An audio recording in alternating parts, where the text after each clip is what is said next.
অন্তর্বর্তী সরকার যতদিন ক্ষমতায় থাকবে তাদের দুর্বলতা তত বেশি দৃশ্যমান হতে থাকবে, এমন মন্তব্য করেছেন বিএনপির ভারপ্রাপ্ত চেয়ারম্যান তারেক রহমান। তিনি বলেন, বিভিন্ন পরিস্থিতি সামাল দেওয়ার ক্ষেত্রে সরকারের দুর্বলতা যত বেশি প্রতীয়মান হবে, জুলাই গণ অভ্যুত্থান নিয়ে তত বেশি বিভ্রান্তির সুযোগ তৈরি হবে। ৩১ আগস্ট রাজধানীর ইঞ্জিনিয়ার্স ইনস্টিটিউটে বিএনপির ৪৭তম প্রতিষ্ঠা বার্ষিকী উপলক্ষে আয়োজিত আলোচনা সভায় তিনি ভার্চুয়ালি যুক্ত হয়ে এসব কথা বলেন। তিনি অভিযোগ করেন, আগামী নির্বাচন ঘিরে অদৃশ্য শক্তি কাজ করছে। সাম্প্রতিক সেই অশুভ শক্তির অতৎপরতা ধীরে ধীরে দৃশ্যমান হয়ে উঠছে।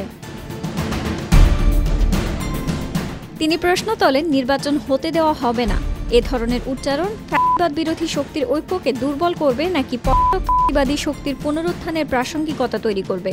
তিনি আরও বলেন, এখনও সময় আছে, আমাদের সতর্ক হওয়া দরকার। পরাজিত পলাতক শক্তি কিন্তু সুযোগের অপেক্ষায় ওত পেতে রয়েছে।